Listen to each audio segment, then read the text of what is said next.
Buen día para todos y todas, les habla Diana y el objetivo de este podcast es hacer una crítica a la idea central de Samuel Jaramillo en su texto Gentrificación en Bogotá, lectura abordada en la clase de Procesos Sociopolíticos 2 de las maestrías en Derecho y Estudios Sociales y Políticos de la Universidad ICESI.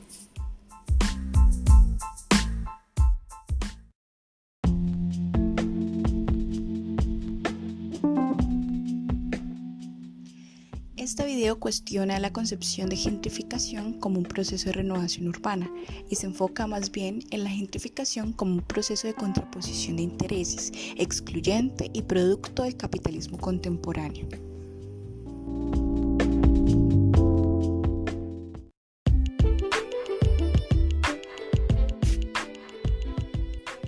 Para hacer esta crítica es necesario entender qué significa gentrificación. El concepto de gentrificación viene del inglés gentrification, cuyo origen viene del término gentry, que se utilizó en Inglaterra para referirse a la clase social entre los plebeyos y la nobleza.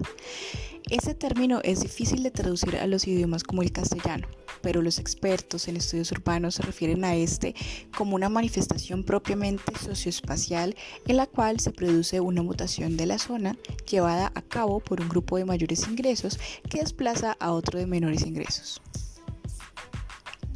De acuerdo con Samuel Jaramillo, la gentrificación es un proceso de invasión de ciertas secciones de la ciudad, generalmente pertenecientes al centro, habitadas por sectores populares por parte de los grupos de ingresos medios, con alguna conexión con las actividades intelectuales para expulsar a ocupantes previos a través del alza del precio de los precios inmobiliarios e imponiendo un tejido urbano peculiar en la medida que adaptan a sus propios hábitos socioespaciales la proliferación de cafés, galerías de arte, salas de teatro, gimnasios, tiendas de alimentos orgánicos, entre otras actividades. Es decir, la gentrificación se trata de un proceso de renovación urbana en un sector residencial y popular, considerado previamente degradado, para convertirlo en una zona comercial llamativa y con un valor del uso del suelo mucho mayor. Según el autor, estos nuevos propietarios intelectuales buscan una identidad propia, diferenciándose tanto de los sectores de altos ingresos como de los grupos populares. Esta diferenciación se debe precisamente a esa localización de sectores populares y no cerca a las élites de la ciudad. En el caso colombiano, la idea de estos sectores intelectuales por capitalizar estas zonas no solo implica una mayor rentabilidad para abrir negocios, sino la recuperación de estos espacios por el valor histórico y cultural que tiene el centro de las ciudades, lo que hace atractiva esta parte para los extranjeros y la población con negocios en la zona.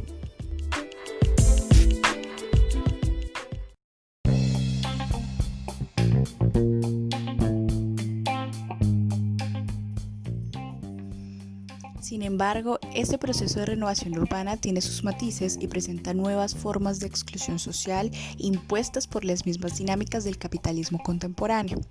Lo anterior se debe precisamente a que los sectores populares son invadidos por otros más acomodados con el fin de tomarse sus predios y hacer que estos sean rentables a mediano y largo plazo.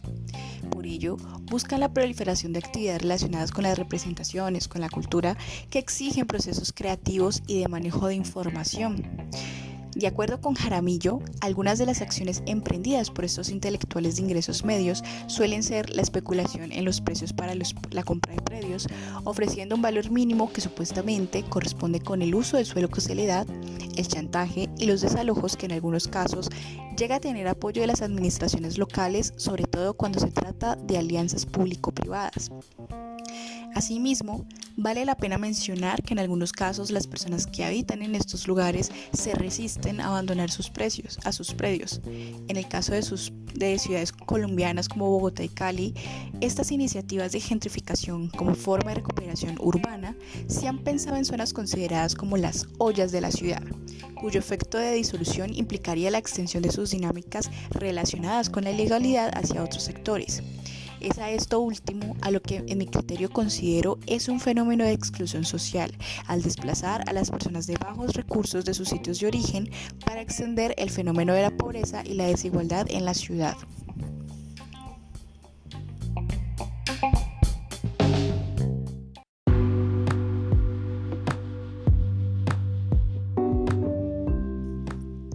Adicionalmente, y de acuerdo con el autor, estos sectores más pudientes buscan una forma de capitalizar los sectores populares desplazándolos de sus actividades comerciales, porque frente a las zonas de comercio manejadas por personas más adineradas, las ventas en el centro de la ciudad, en el caso de Bogotá, son más rentables. Esto se produce a pesar de los problemas de inseguridad que allí se presentan, las cuales degradan la zona y se consolidan como un fenómeno expulsor de los residentes de esos sectores. Por lo que con estos procesos de gentrificación no solo se busca sacar a estas personas de sus viviendas, sino que también implica el destierro de sus actividades y negocios que son el sustento de sus hogares. Frente a esto, las personas han adoptado estrategias basadas en el alquiler habitacional de sus viviendas para personas de menores ingresos, de tal forma que se les permita y puedan obtener una renta que sirva para el pago de impuestos relacionados con la vivienda, los cuales han sido aumentados con el fin de que estos sean expulsados de allí. Ahora bien, esta exclusión también refiere a un simbolismo cuando estas personas modifican las fachadas de las casas antiguas para edificarlas en las cercanías con sectores más vulnerables de la ciudad. Por un lado, estos simbolismos evidencian una perspectiva de los planes que se tienen para ese sector, lo que implica una modificación del patrimonio histórico.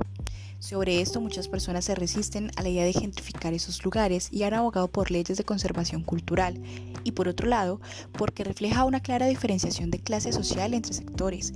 Puede que estas personas no pertenezcan a una élite citadina o a la élite citadina, sin embargo, tienen un poder adquisitivo mucho mayor al de las personas de zonas aledañas, lo que termina por marcar esas desigualdades sociales fruto de la exclusión social.